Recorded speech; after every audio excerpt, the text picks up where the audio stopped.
sinkaradhaa maqaa Yesuus Kiristoosiin araarri si biraa nuuf haa ta'u.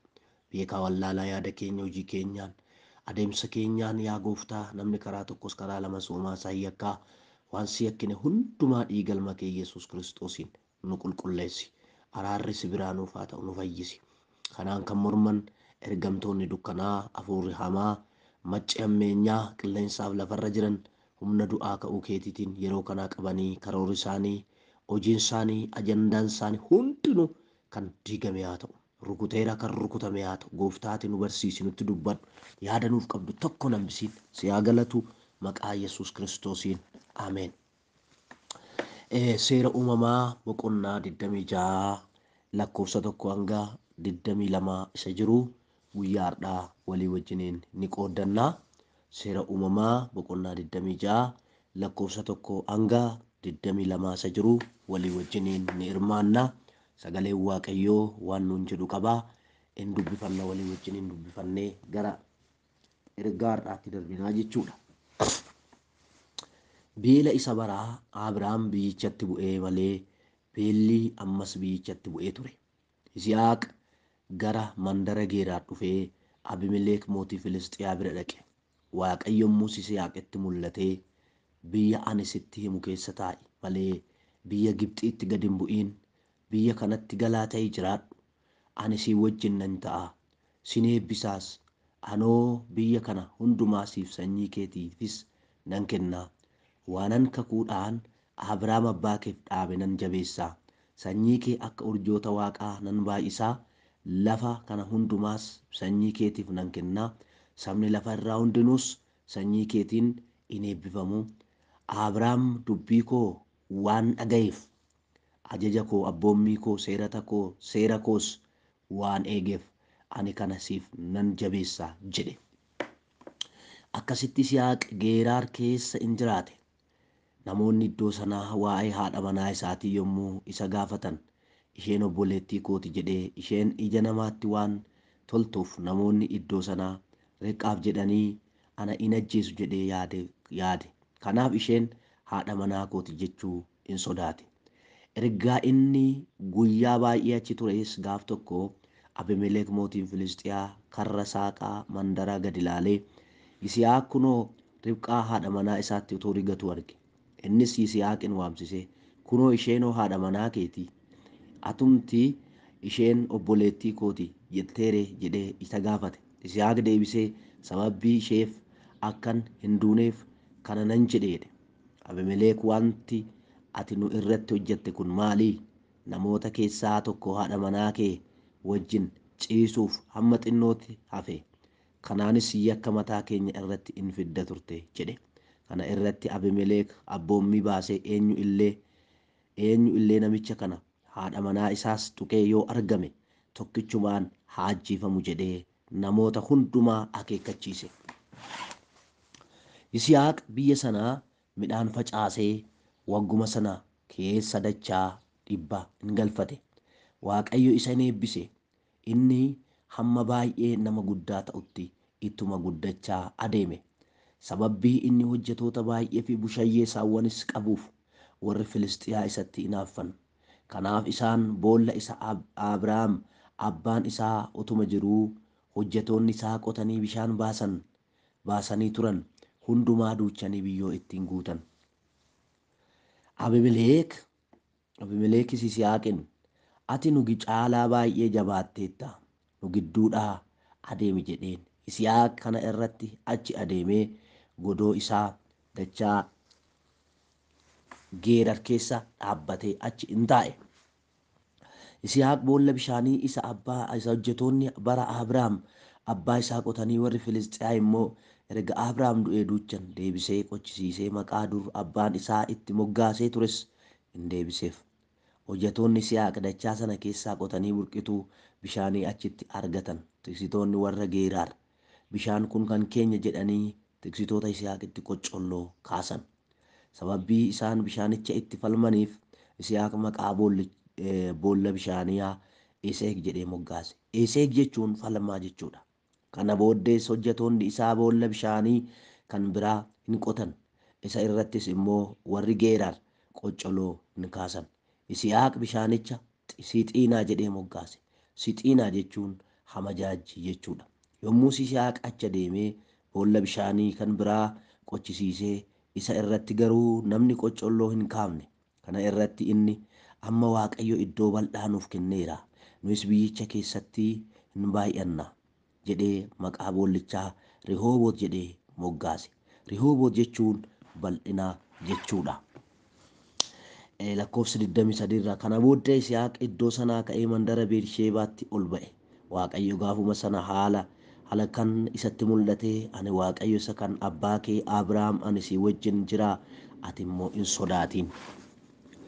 Garbicha koo Abrahaamiif jedhee sin eebbisaa, sanyii kees nan baay'isaa jedhe. Yisihaaq achitti iddoo aarsaa ijaaree maqaa Waaqayyoo in waammate. Godoo isaa achi dhaabbatee hojjetoonni isaas boolla bishaanii hin qotan. Gaaf tokko Abimeleek Hawuzaat gorsituu isaa Fiikool abbaa duulaa isaa wajjin mandara Geeraarii ba'ee Yisihaaq bira in dhufe. Yisihaaq isaaniin, ana jibbitanii of gidduudhaa erga na baaftanii maaliif na bira dhuftanii jedhe. Isaan immoo deebisanii, Waaqayyo si wajjin akka jiru ba'eessa goonee argineerra. Kanaaf waliif kakachuudhaan walii galtee dhaabuu hin dandeenye hin yaadne. Ati hamma Waaqayyoon eebbifamteerta. Akkuma nuyi otoo si hin tuqin gaarii malees homaa otoo si irratti hin hojjetin nagaadhaan gad si dhiifne, atis hamaa nu irratti hin hojjetin jedhan. Yisihaaq nyaata isaaniif qophaa'e in dhiyeesseef, isaanis in nyaatan hin dhuganis. Borumtaas bariidhaan ka'anii erga waliif kakatanii booddee Yisihaaq isaan geggeessee, isaanis nagaadhaan isa biraa ka'anii in adeeman. Gaafuma sana hojjetoonni Yisihaaq dhufanii waa'ee boolla bishaanii isa qotanii isatti himan. Nuyi bishaan arganneerra jedhan. Innis boolla bishaanichaa Sheebaa jedhee moggaase. Sheebaa jechuun kakaa jechuudha. Maqaan mandara sanaas sababii kanaaf amma har'aatti Beersheebaa jedhamee beekamee jedha. Waaqayyoof galanni guddaan haa ta'u. Egaa ergaa guddaatu lafa kanarra jira. Isa walii wajjiniin ilaallannaa. Sagalee akkas jedhu irratti yookiin mata duree akkas jedhu irratti walii wajjin hirmaanna. Waaqayyoon dhaga'uu. Waaqayyoon dhaga'uu waan jedhu irratti walii wajjin ilaalla. Rakkoon guddaan bara keenya keessa anas ta'ee hundumti keenya iyyuu tajaajiltoonnis warri tajaajilamanis miseensonnis kan dubbatu hin dhabamne, kan tajaajilu hin dhabamne, sagantooliin garaagaraa hin dhabamne. Ergaan hin dubbatama, karaa wangeelaa hin dubbatama, karaa faarfannaa hin dubbatama. Garuu rakkinni guddaan jiru. Rakkoon guddaan nu irratti mul'atu Waaqayyoon dhaga'uu irratti rakkina guddaatu jira. Namni Waaqayyoon dhaga'ee akka dubbii isaatti, akka sagalee Waaqayyootti jiraatu rakkina guddaa nu gidduutti argama. Kun hin jiru jechuudha. Namni akkatti deddeebi'u hin jiru. Kanaaf Waaqayyo akka isa dhageenyu barbaada. Waaqayyoon akka dhageenyu barbaada. Waaqayyoon namni dhaga'e, Waaqayyoon namni dhaggeeffate maaltu ta'aaf? Namni Waaqayyoon gaafa Waaqayyoon dhageenyu maaltu nuu ta'a isa jedhu isin ilaalla walii wajjin. Namni Waaqa dhaga'e maal ta'a? Yoo Waaqa dhageenye maaltu nuu ta'a isa jedhu ilaalla. Asirraas kan nu arginu warra qomoo Waaqayyo filate keessaa sanyii Waaqayyo filate sanyii Abrahaam kan ta'an ilaallaa jechuudha. Sanyii Abrahaam kan ta'e ilma Abrahaam ilaallaa. Jalqabuma waa'ee Abrahaam yoo kaafne ilaalle seera uumamaa boqonnaa 12 irratti Waaqayyo biyya kee keessaa, lammii kee keessaa, maatii abbaa kee keessaa adda naa ba'i jedhee yeroo Waaqayyotti dubbatu argina. Yeroo Waaqayyotti dubbatu argina. Dura maal godhi? Adda ba'i.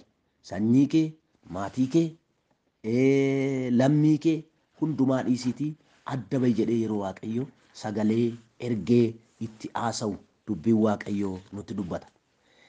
Waaqayyo yeroo hundumaa nama isa dhaga'u barbaada. Baroota keessatti, guyyoota keessatti Waaqayyo nama isa dhaga'u, nama isa dhaggeeffatu, nama tole jedhu, nama ajajamu, nama akka dubbii isaatti deddeebi'u Waaqayyo hin barbaada. Kanaaf kun immoo bara keenya keessatti baay'ee rakkoodha. Mee dhaqee isiniin dubbisa seera uumamaa boqonnaa 12. Waaqayyo gaaf tokko Abrahaamiin biyya kee keessaa tokko, lammii kee keessaa lama, maatii abbaa kee keessaa ba'iitii gara biyya ani si agarsiisuu dhaqi. Ani saba guddaa sin godhaa, sin eebbisaa, maqaa kee nan guddisaa, eebba sin taataa, warra si eebbisan nan eebbisaa, warra si salphisan nan abaaraa, qomoon biyya lafaa irraa hundinuu sababii keetiif eebbifamoo in eebbifamuu jedhee jedha. Waaqayyoof galanni guddaan haa ta'u. Waaqayyo waamicha gaafa namaa godhu, Waaqayyo gaafa namatti dubbatu dhaga'uun murteessaadha. Dhaga'uun murteessaadha. Waldaa keessatti geggeessitoonni Waaqayyoon dhaga'uu qabu. Tajaajiltoonni Waaqayyoon dhaga'uu qabu. Dhaga'ee kan lallabu muraasa, dhaga'ee kan tajaajilu muraasa, dhaga'ee karaa isaarra kan deemu muraasa, dhaga'ee kan geggeessu muraasa, dhaga'ee kan ittiin fayyu muraasa. Waaqayyoon dubbata, ganama hin dubbata. Akka jedhu dubbii Waaqayyo isa Hafuurri Qulqulluun dubbatu, isa warri Waaqayyoo jedhu kan gurra qabu haa dhaga'u jedha. Kan gurra qabu haa dhaga'u jedha. Yohaannis mul'ata Yohaannis keessatti isa Hafuurri Qulqulluun jedhu kan gurra dhaga'u qabu, gurratti waa dhaga'u qabu haa dhaga'u jedha. Kanaaf anaafis, siifis, maatii keefis, jireenya keefis, bara keefis, bara dhufuufis, bara taanuufis amma yeroo sakandii kanaa qabne Waaqayyoon dhaga'uu murteessaadha. Sakandii kanaa qabne gooftaa sanu jaallate, gooftaa isa ulfina keenya ta'e dhaga'uun murteessaadha. Gooftaa Yesuusiif gara baraan galanni guddaan haa ta'u. Egaa Abrahaam akkuma Waaqayyotti dubbate hin bahe, dhaga'ee Waaqayyoon dhaga'ee tole jedhee hin bahe. Waaqayyo baroota keessatti nama barbaada isiniin jedhee. Waaqayyo guyyoota keessatti ganama isaa ta'uu galgala yeroo hundumaa nama isa dhaga'u, nama isa dhaga'u, nama isa dhaga'u, nama isa dhaga'u barbaada. Kanaaf Waaqayyo yeroo hundumaa gurra koo gurra keessan banee akka isa dhageenyu nu haa gargaaru. Akka isa dhageenyu, akka waan inni jedhe dhaggeeffannee hojiirra oolchinu gooftaan maccaa nu haa gargaaru. Akka jedhu dubbiin Waaqayyos dubbii isaan dhaga'an jireenya isaanii wajjiniin sababii wal hin makiiniif hin fayyanne, isaan hin fayyanne jedha. Isaan hin fayyanne hojiidhaan ala ta'e jechuudha. Dubbii isaan dhaga'an sababii jireenya isaanii wajjin wal hin makneef, dubbii isaan dhaga'an sababii hin fudhanneef, sababii dhaga'uu irratti rakkina godhateef jireenya isaanii faana wal hin makneedha. Kanaaf isaan hin fayyanneedha. Faayidaan ala ta'e, faayidaan ala ta'e.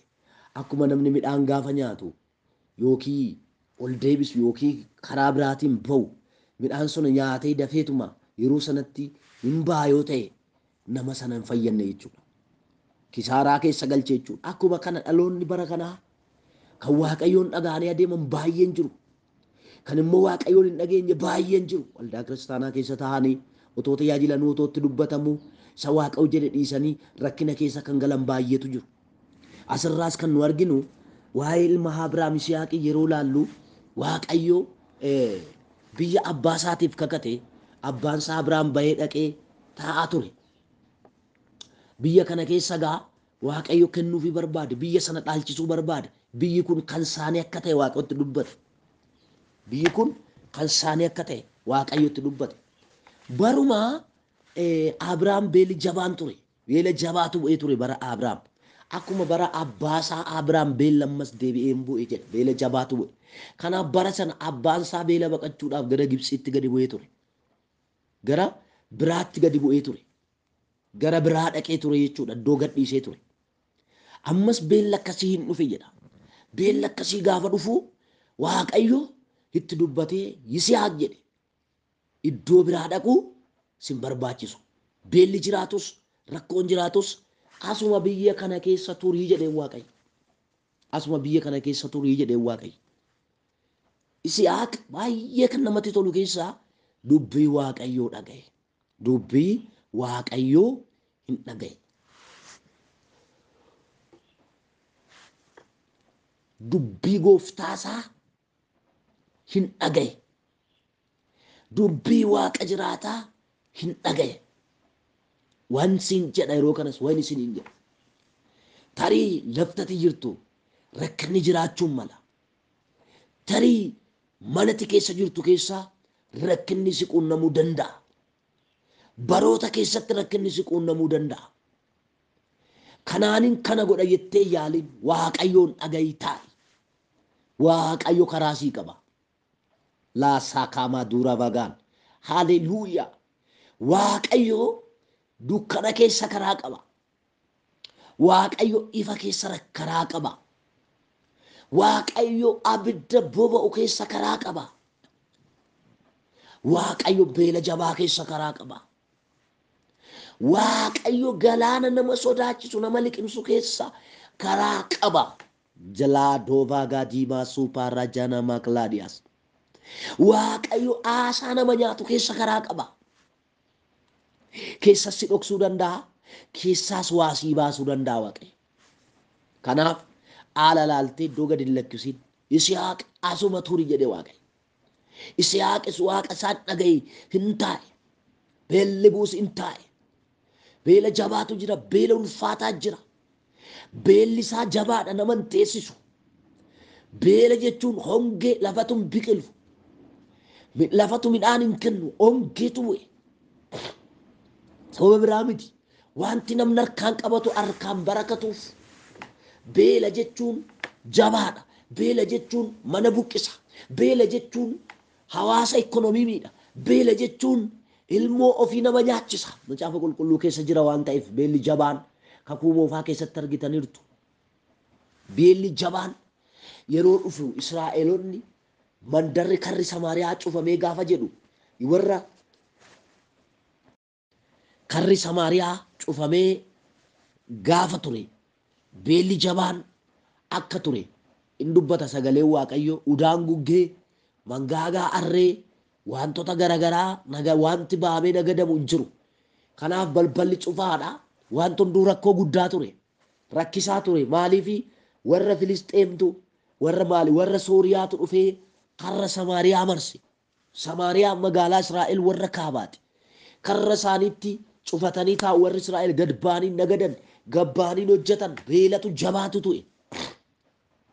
Kanaaf isaan yeroo sanatti ijoollonni dubartoonni lama walii galanii dabaree har'a mucaa kee nyaannaaf illee borummoo kan koo nyaannaa jedhanii walii galanii har'a tokko mucaa ishee qalteen laatte tokkos immoo bariitu qaluudhaaf nuu qali jettee yeroo dhuftu hin didde sanarratti ciitiin Israa'el keessaa beelli Israa'el keessaa guddaan hin mul'ate.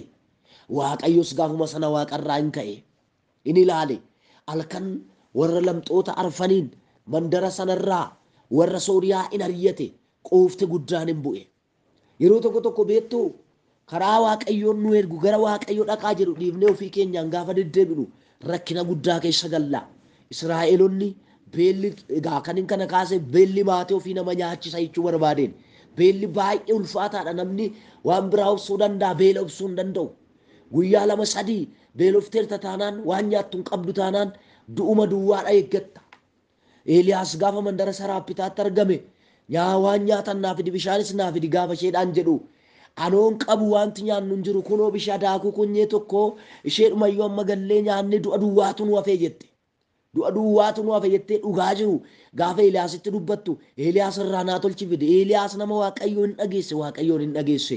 Kanaaf bara namni beela'ee bara namni rakkatee jedhu dubartittiin rakkina oolte Waaqayyoon dhaga'u. Waaqayyoon dhaga'u. Gooftaan maccaa bara baraan nu haa gargaaru. Waaqni jiraataan bara baraan anas isinis haa gargaaru. Nohaamin macaafa Ruut keessaa fudhattanii ilaaltan Waaqayyoon biyya Beetelemitti mandaraa sanatti beelli buunaan ijoollee ishii beela oolfachuudhaaf hin deemte biyya sanaa hin kaate. Garuu kisaaraa keessa galte Waaqa dhageessee hin teenye. Gaafa biyya sana geessu ijoollee ishii sin dhabde abbaa manaa ishii sin dhabde gaafa ol deebitu immoo Israa'el quufanii jiru lafa ishiis rakkoo guddaa keessa jalaa gale. Midhaanis qotachuu dhabde. Nama ishii gargaaruu dhabde. Yeroo tokko Waaqayyo dhaga'uu dhiisuurraan kan ka'e wanti nuyi qabnus wanti nuyi yaadnes nurkaa bu'a. Isa achiin argadha achiin beela baatti rakkina keessa galla isa siis immoo hin dhabna. Kanaaf Waaqayyoon dhaga'uun bu'aa guddaa qaba. Kanaaf beelli guddaan sun gaafa bu'u Yisihaaq Waaqayyo asuma turi jedheen. Waaqayyo asuma taa'e biyya kanaa hin bahin biyya kana Abrahaamiif kakadheen ture. Baay'ee dubbii Waaqayyo keessaa kan natti tole keessaa ilaa akkas jedha lakkoofsa 5 irraa Abrahaam dubbii koo waan dhagayeef ishee kana mata dureen koo ajaja koo abboommii koo seerata koo seera koos waan eegeef ani kana siif nan jabeessaa jedhe. Abrahaam abboommii koo dubbii koo seerata koo hundumaa waan eegeef tole waan naan jedheef waan naaf ajajameef ani immoo Abrahaam abbaa keef jedhee seerata kana siin jabeessaa biyya kana sanyii keefan kennaa biyya tan margitu kun kan keeti harka kee jala nan galchaa yeroof lolloo jiraate beelloo jiraate kan keeti yaa Yisihaaq iddoo biraan dhaqin jedheen asuma turi jedhe Waaqa maalaa deeggaas fuula Waaqayyoo turi dhaga'i fuula Waaqayyoo turi milkooftan baddu hin nyaatamtu hin kuftu hin duutu turi fuula Waaqayyo isa hundumaa danda'u isa jiraata mootoo rogoo boojii gaabusaan baarrii viillaa riidaa mootiraa jeeniyaa turi fuula Waaqayyo Waaqa jiraata karaa bal'aa si eeggata ulfina bal'aa si eeggata maasii bal'aa si eeggata eebba bal'aa si eeggata dhagaa sagalee Waaqayyo dhagaa gooftaan maccaa bara baraan kan kabajamee fi kan ulfaate haa ta'u kanaaf Yisihaaq hin taa'e manchuma mootii warra Filisxiyaa bira Abimelek bira dhaqee dubbatee hin taa'e gaafa taa'u garuu haadha manaasaa baay'ee bareeddu waan ta'eef innis haadha manaasaa kun obboleettii kooti jedhe kan ammoo wirsii waan dhaaleedha dhaala hin taane Waaqayyo nurraa kaasu waan dhaaleedha abbaan isaas kun haadha manaa koo miti jedhe haadha manaa koo miti Saaraan obboleettii kooti jedhe innis kunis akkuma kan akka abbaa isaa dubbate haati manaa koo kun haadha manaa koo miti obboleettii kooti jedhe bubbulee namoonni irratti qorataa jiru jalaa fudhachuudhaaf irratti yaadaa jiru soddaa ta'uudhaaf irratti yaadaa jiru obboleettiidha jedhanii kanaaf otoo Yisihaaq itti rigatu Abimelek qaawwa manaatiin ni arge gaafa laalu isheenoo haadha manaasaati waamsisee maaliif haadha manaa koo miti jetteennaan na ajjeeftu waa ishiif jedheen sababbi ishiin miidhagduu taateef na ajjeeftu jedheen jedhe kana booda ajajan baase sababbii kanaaf cubbuun irratti fiddee turte jedheetu ajaja baase ajajni kunis bahee namni tokko haadha manaasaa jalaan tuqinaa kan jedhu ajaja baase argite nama Waaqayyoon dhagayeef Waaqayyo ajaja baasa ajaja abboommii baasa Waaqayyo galanni isaaf haa ta'u egaa baruma sana jedha Yisihaaq lafa hin qotee dachaa 100 galfateedha dachaa 75 85 95 tuqaa tokko 50% 50 jedhu dachaa 100 maaktoo fi galbaana baas baruma sana bara kam baruma beelli bu'e baruma haalonni mijan baruma haalonni ulfaataa ta'an baruma waan hunduu baay'ee cimaa ulfaataa ta'e sana keessa Yisihaaq hin qotee Waaqayyo dachaa isa eebbise Waaqayyo dachaa gad isatti dhiise galanni guddaan isaaf haa ta'u baruma sana baruma rakkoo akkasii baruma cinqii akkasii Yisihaaq hin qotee dachaa galfate maaltu kana godhe yoo jettan Waaqayyoon dhaga'uu isaati Waaqayyoon dhaga'uu too baatee biyya Gibxitti gadi bu'e Yisihaaq qotee argachuu dhiisuu danda'a reefu galaatee lafa dhabuu danda'a as garuu baruma sana qotee midhaan lafa hin qotate lafti inni qote immoo Yisihaaqiif inni abboomamte Waaqo lafa sana albuuda godhee fi dachaa 100 galfate itti jabaachaa deeme itti dabalaa deeme guyyaadhumaan waa'eessaa horiinsaa qabeenyisaa itti dabalaa dachaa karrisaa waan hunduu hin bal'ate magaalaa sana keessatti galanni gooftaa Iyesuus isa jiraataatiif haa ta'u itti dabale Yisihaaq kanaaf Abimelek waameef gidduudha ati nu gidduutti nama jabaa taateerta nama guddaa baay'ee nuti alteerta kanaaf nu gidduudha baay'ee deemi jedhe gaafa jedhu inni immoo dhaqee dachaa Geeraar keessatti dunkaana isaa dhaabbatee boolla abbaan isaa dur jedha boolla abbaan isaa dur qochisiisee maqaatti moggaasee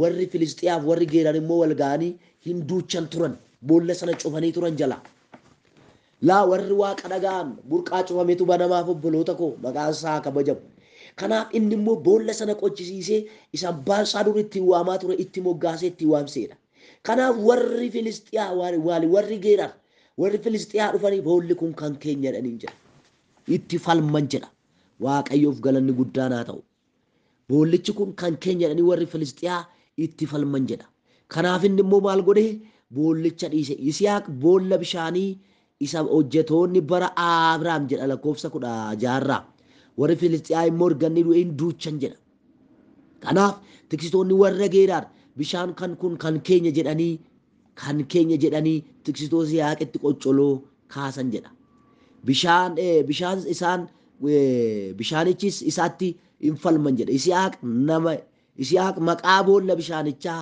Eseek jedhee moggaase Eseek jechuun falmaa jechuudha jedha Gooftaaf galanni guddaa haa ta'u. Falmaa keenya jedhanii warri geeraan dhufanitti falman. Kanaaf inni isee jedhee itti moggaase natti falman jedhee itti moggaase kan biraa dhaqee qoteedha. Isas immoo warri Filistiyaa dhufanii itti falman jedha. Shixiinaa jedhee itti moggaaseedha. Amajaajjii jedhee itti moggaaseedha. Bira darbee ammas hojjetoonni isaa kan biraa ni qotan jedha. Kan biraa qotanii bishaan kan biraa ni argatan jedha. Isa immoo maal jedhee itti moggaase? Rihooboot jedhee itti moggaaseedha. Biraa deebiseera. Egaa Waaqayyo nu biraa deebiseera. Amma boolla bishaanii bal'aa arganneera. Iddoo bal'aa arganneera. Iddoo bal'aatti Waaqayyo nu baaseera.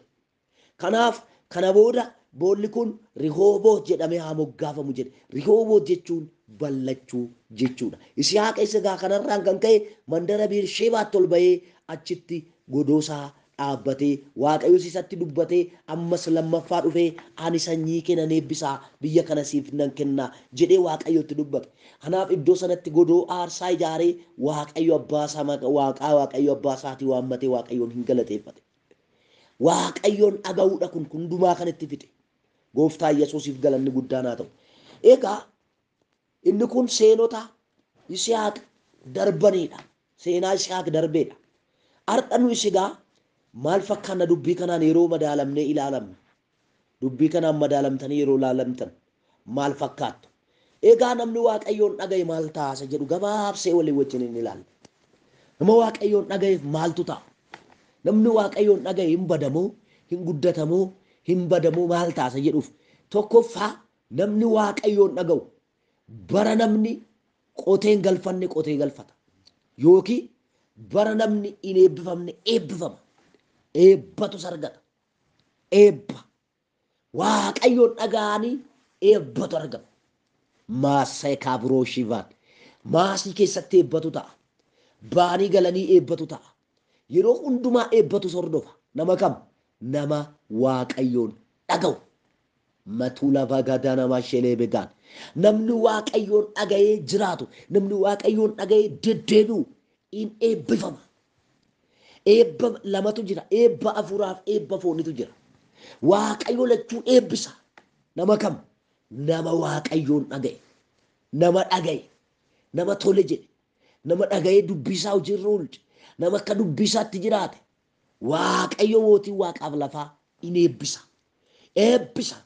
Mee naaf abboomamaa jedhe Waaqayyo gooftaan Israa'eliin tole jettanii yoo naaf abboomamtan jedhe eebba biyya lafaa baasu hundumaa in nyaattu. Tole jettanii yoo naaf abboomamtan jedhe yoo naaf ajajamtan jedhe tole yoo jettan jedhe. Tole jechuun abboomamuun maal keessaa dhufa? Dubbii sagalee Waaqayyoo keessaa. Dubbii sagalee Waaqayyoo dhaga'uu keessaa dhufa. Gaafa dubbii isaa dhageenyu Waaqayyoof ajajamna jechuudha. Waaqayyoof abboomamna jechuudha. Kanaaf yoo naaf abboomamtan eebba biyya lafaa nyaattu jedheen. Eebba biyya lafaa nyaattu jedheen. Yoo diddan immoo jedhee Waaqayyo billaatu sin nyaata, beelatu sin nyaata, rakkoo faallaasaa waan biraa argattu jedheen. Namni Waaqayyoon dhaga'ee Waaqayyoof abboomamu, namni Waaqayyoon dhaga'u yeroo hundumayyuu eebba caalu nyaata. Badiin, salphin, gidiraan isaan argatu jechuudha. Kanaaf Yisihaaq in qotee wagguma sana dachaa dhibba argate. In eebbifame Yisihaaq. Eewun dhaga'e. Waaqayyoon dhaga'ee taa'e waan ta'eef. Waaqayyootu itti dubbate. Ergaa Waaqayyoo sagalee Waaqayyoof iddoo kenne waan ta'eef. Dachaa dhibba galfateedha. Anis hinan jedha. Maqaa gooftaa Yesuusiin dubbii Waaqayyoo dhageesse barri 2016 kun bara eebbaa. Bara eebbammaa irrattu. Bara eebba fuuraa sirratti dhangala'u. Bara eebbi foonii harka kee galu siif haa ta'u. Isa du'ee du'a mo'atee ka'e maqaa Yesuusiin. Isa du'ee du'a mo'atee ka'e maqaa Yesuusiin. Eebba waaqarraaf eebba lafarraatiin si eebbiseera. Maasaa kaatuu maagaa danaboos si eebbiseera. Eebbi kee walirraa hin citiin. Atis immoo akka dhageessu waaqni jiraataa gurra kee siif haa banu. Waaqayyo siif haa banu. Maqaa Yesuusiin eebbi namaa eebbi lafarraa eebbi waaqarraa sirratti haa dhangala'u. Waaqayyoon dhaga'iiti. Gooftaa Yesuusiif galanni guddaan haa ta'u. Haaleluuyaa haaleluuyaa. Inni kan biraa inni tokkoffaa namni Waaqayyoon dhaga'e maal ta'a? In eebbifama. Inni lammaffaa immoo namni Waaqayyoon dhaga'e maal ta'a?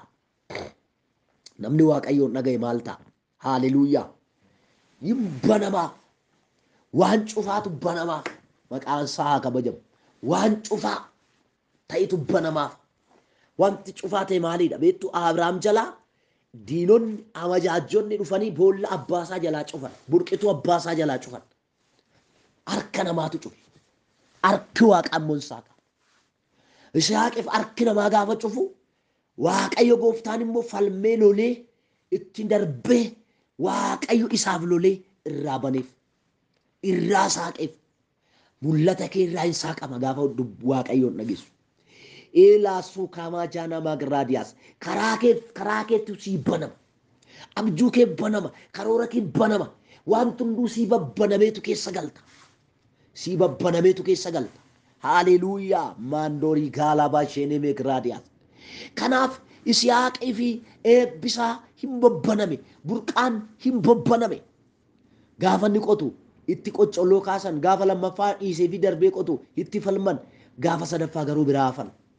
Yisihaaqtu dadhabe miti, warra itti falman, warra isarratti ka'antu biraa hafe dadhabe. Maaliif dadhaban beektaa? Namni waaqa dhaga'u yeroo hundumayyuu hin dhaabbatu. Mul'anni isaa hin dhaabbatu. Darbee adeema, darbee adeema, darbee adeema. Yisihaaq warra itti sana faana qoccolloo lola falmii kaasuu dhiisee darbee hojjete. Haleluuyaa.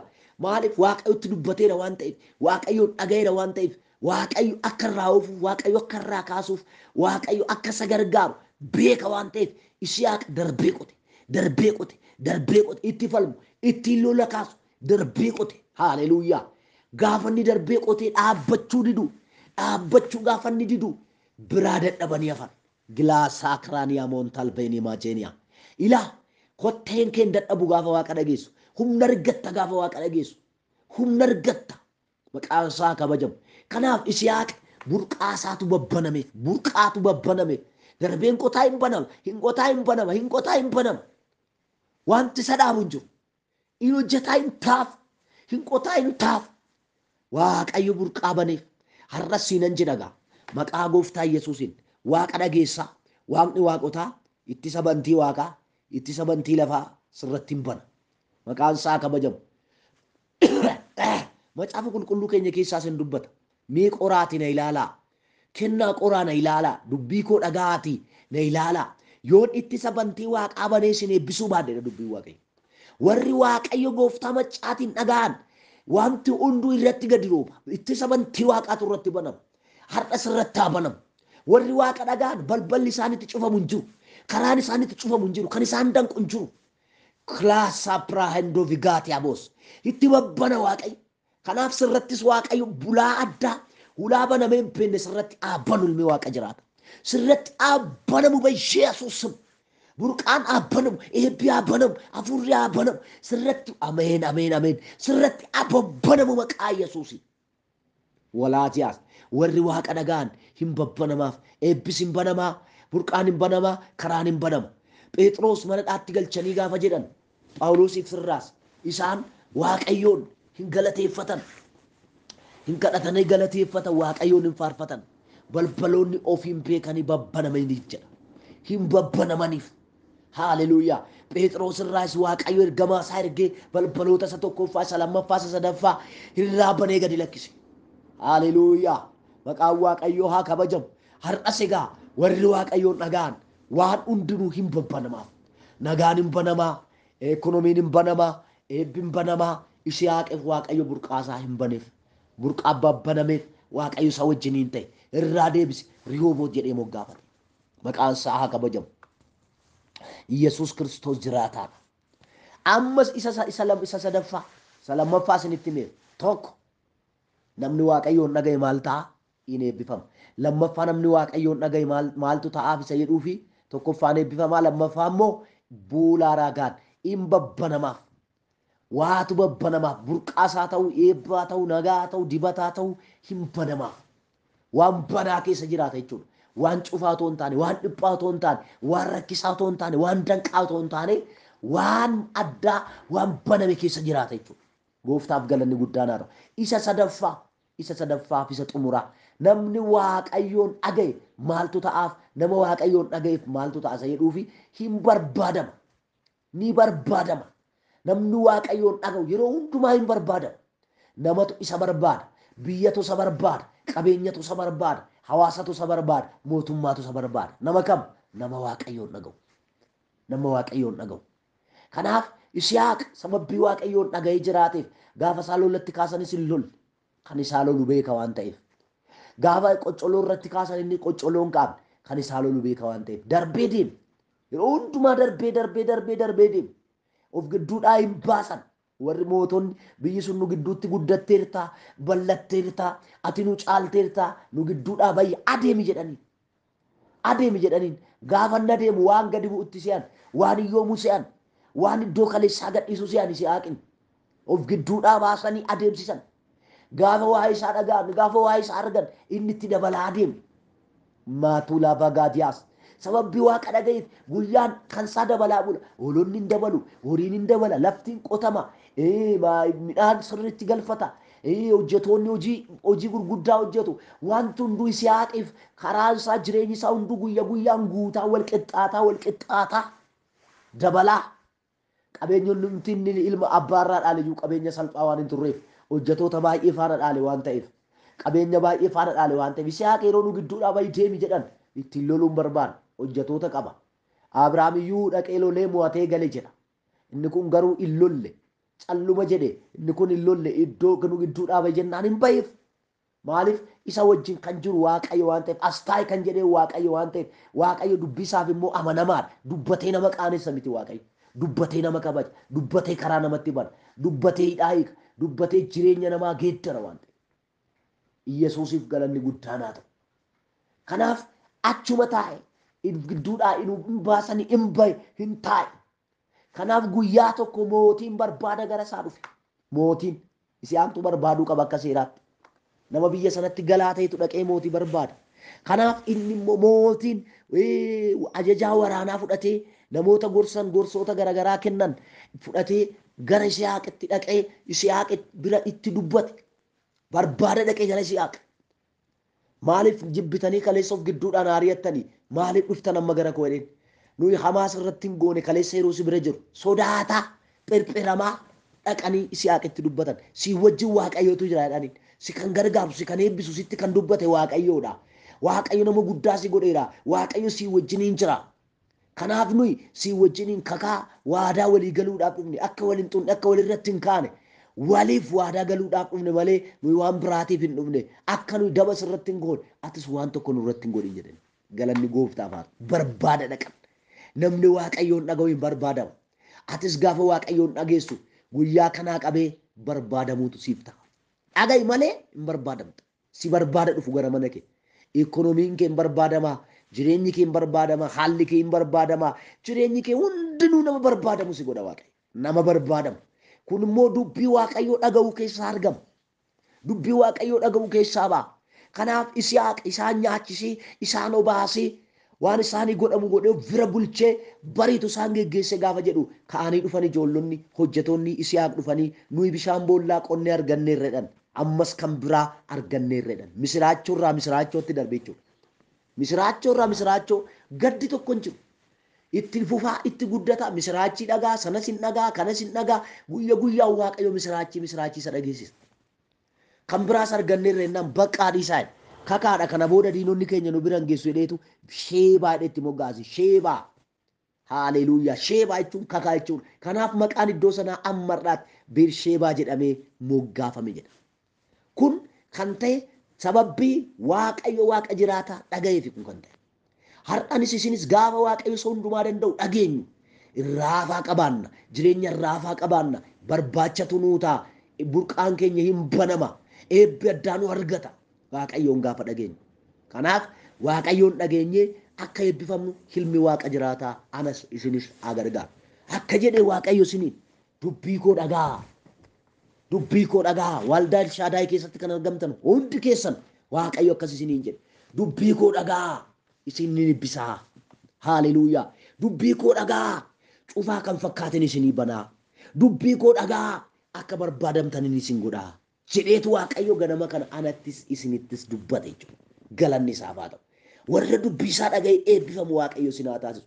Warra dubbii isaa dhaga'ee balbaloonni babbanamaniif Waaqayyo isin haa taasisu. Warra dubbii isaa dhaga'ee barbaadaman Waaqayyo isin haa taasisu. Sagalee dhageenya gooftaan nuuf haa eebbisuu hin kadhanna. Laaddoo fi gaatiraa baashee marroo dagaati aboorra. barbaaddi gooboo simbarveeniyaa bishaan qabattanii irratti isinii kadhadha bishaan irrattis warri isin dhukkubuuf isiniif hin kadhadha waaqayyo waan jiraataan deebiidhaan gara keessan dhufeera dubbiidhuma kanarra dhaabannee hundumti keenya iyyuu hin kadhannaa kana booda dubbii waaqayyoo dhageenya hin barbaadamna dubbii waaqayyoo namni dhagaye in eebbifamaa dubbii isaatti qabamnee jiraannee eebba guddaa akka argannu gooftaan nu haa gargaaru hin kadhanna. Mootii waaqaaf lafaa ati guddaadha ati jabaadha ergaa nutti dubbatte ergaa jabaa yaa waaqayyoo dubbii koo dhagaa isiniin eebbisaa dubbii koo dhagaa isiniif hin banaa dubbii koo dhagaa hin barbaadamtu jettee ergaa kee sababii nutti dubbatteef maqaa ilma kee Yesuus Kiristoosiin galanni dachaa dirribii siif haa ta'u waaqayyo sin galateeffadhaa sin kabajaa olansi qabaa sin ulfeessaa ijaa ergaa keeti ulfaadhu bara baraan ol jedhe kun amma immoo gooftaa toon si galateeffadhu sin kadhadhaa maqaa Yesuus Kiristoosiin guyyaa kanaa qabanii waldaa kana keessatti kan argaman gurra si dhaga'u gurra dubbii kee dhaga'u gurra si dhaga'ee eebbifamu gurra si dhaga'ee balbaloonni banamaniif gurra si dhaga'ee maatii novaa goodaa shaalafaa gaandoo barbaadaman maqaa Yesuusin nurra kaa'e abbanama gurri dhaloota kanaa gurri hafuura isaanii si dhaga'uudhaaf abbanamu maqaa keetiin abbanamu maqaa keen abbanamu gurra kana kan cufe akkas hin dhageenye kan godhu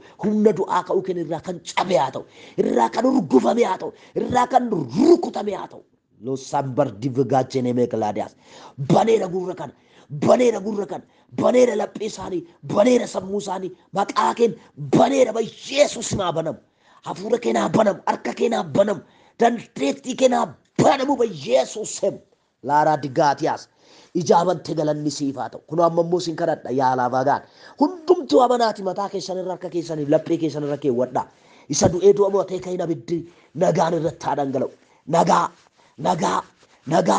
nagaa kenni taati loltee nama moosiif taati nagaan irratti haa dhangala'u nagaa caalu ba Yesuus Kiristoos nagaa caalu jireenya isaan irratti tajaajilu abiddi kee ba Yesuus abiddi kee keessaa darbu hageeddaraman maqaa Yesuusin sammuun dhukkubsatee haa fayyu duddi dhukkubsatee haa fayyu ilkaan dhukkubsatee haa fayyu tonsiliin dhukkubsatee haa fayyu garaachi dhukkubsatee haa fayyu kaleen dhukkubsatee haa fayyu harki adooduu haa fayyu miilli adooduu haa fayyu maqaa Yesuusin haa fayyu cuggaarraan haa fayyu fayyaa maqaa Yesuus Kiristoos nama Naazreetiin dhibee duddaarraa gajjettee ol jechuun kan sitti ulfaatu yeroo waa ulfuutu harki kan sitti jabeessitee qabu kan dadhabdu harki kee kan hollatu humna du'aa ka'uu Yesuus Kiristoos nama Naazreetiin bilisa si baaseera fayyu maqaa Yesuusin fayyu maqaa Yesuus wanjoon si qabe sirraa lafaa dha'u rakkinni si qabe sirraa lafaa dha'u maqaa Yesuus Kiristoosin dhibeen si qabe sirraa lafaa dha'u gurra keetti kan ursu sirraa rukuteera Yesuusum sirraa rukuteera laara namaa sekrebe gaada nama jennee meeqlaadiyaaf karaan kee abanamu jireenyi kee abanamu fayyaa maqaa Yesuus warri sin dhukkub fayyaa bishaan irratti abidda waameera bishaan kana irratti abidda waameera abidda Yesuus humna du'ee du'a mootee kee keessa galcheera ba Yesuusin bishaan kun ammaa qabee bishaan miti abidda fayyina boqonnaadha aara galfiidha dibata ayyaana maqaa Yesuus Kiristoosin bishaan kana abiddatti geeddareera abiddatti wada isaat qayyirree waallo geeddareera ba Yesuusum rabagatoora magaade lama shiyaba mataan kan si dhukkubu mataa keetti naqaddaa kan garaan si dhukkubu garaa keetti hin dhugdaa qaama kee kan nyaatu karaa hundumaan iyyuu iddoo barbaaddanitti naqaddaa amma nanabbooma fayyina guddaatu sin keessa darba ba Yesuusum bishaan kun abiddatti geeddarameera dhugaa warri dhugdan garaacha garaa keessan keessaa waaqayyo gooftaan hin gube kan garaadhuma keessatti gubee ajjeesee baasa kaan immoo ololsi godhee baasuu danda'a karaatti waaqayyo si fayyisuun beektu amaniiti ati ofirra kaayi miree duwwaa sakamarra duugat labaan ajajeera humna du'aa ka'uu Yesuusin ofirrattis kan naxxannaqa mataan kee kan si nyaatu kan si hoogsu kan si bowwaafatu hammaa qabdee nagaa argatta ba Yesuusum nan ajaja humna du'aa ka'uu Yesuusin abidda galcheera garaacha kana keessa qaama kanarratti rifeensa kanarratti abiddatu nam'e amma keessaa baqi bayi maqaa Yesuusin hoqqisaan hol jechisiisuudhaan karaa biraa sheekilvaan tordegaan bayi keessaa ba Yesuusin si ajajeera bayi keessaa ba Yesuusin si ajajeera bayi keessaa maqaa Yesuusin si ajajeera baa balaadiyaan bala qabsiisi bayi keessaa Balaqqamsiisi bahi keessa. Balaqqamsiisi bahi keessa. Balaqqamsiisi bahi keessa. Balaqqamsiisi bahi fuudhi keessa ari bahi Yesuusim. Bahi Yesuusim garaacha ishii keessa. Garaa keessa kan gangalattu. Maaskee baatuura kan ciniintu kan waraantu. Cuggaarraa fakkaattee kan itti galte. Bahi keessa bahi Yesuusim si ajajeera. Bahi keessa bahi Yesuusim si ajajeera. Humna maqaa qabu maqaa Yesuus Kiristoosiin keessaa xaragamaa. Dhibeen garaachaa, dhibeen cuggaarraa, dhibeen garagaraa kalee irra kan teessan, kalee kan nyaattan maqaa Yesuusin xaragamii bahi keessaa bahi Yesuusin xaxarii kan fakkaattan bahi keessaa bahi Yesuusin si ajajeera. Riikaataa mataarra kan teessan baqaarraa sammuu kanarraa qaama kana miila kan nyaatu, harka kan nyaatu, kan hooksiftu, gurratti kan horsitu, abidda ofirratti naqe. Harraa qabi jireenya namootaa kana hundumaa keessaa hurgufamaa bahi Yesuusin si ajajeera. Bahi Yesuusin. Lara dama katuba gada. Jake sargufte galanni sifaata. Fayyinni namoota baay'eedhaaf ta'eera. Namoonni baay'een geeddaramanii humna du'aa ka'uu Yesuusin sodaan sirra kan jirullee kan sodaattu kan yaaddoftu harraa qabee waaqayyo sirraa dha'eera fuudha kana. Nagaa rafte abjuu keessatti abjoottee kan lolamtu harraa qabee waaqayyo nagaa sirratti dhangalaaseera. Fayyiteerta ba Yesuusin dhibee harkaa, dhibee miilaa, dhibee dugdaa, dhibee kalee, dhibee sammuu hundumaarraa waaqayyo sin fayyiseera. Fayyaafa maqaa Yesuusin nagaa dhagaa gurri kee nagaa dhagahu misraachoo dhagahu abjuun kee adeemu mul'anni kee adeemu abidda caaloo abidda Yesuusin sin xarageera. Gooftaa galanni siifaata ulfaadhu jaa ergaa kee jaa dhaloota kana fayyifte jaa sagalee keetii jaa mul'ataan gara keenya dhufte raamanaa seekeleven galanni siifaata ulfaadhu nufaana ta'e kabajami yaa waaqayyo galanni siifaa ta'u maqaa ilma kee Yesuusiin ameen. Shaaloom eebbifamaa.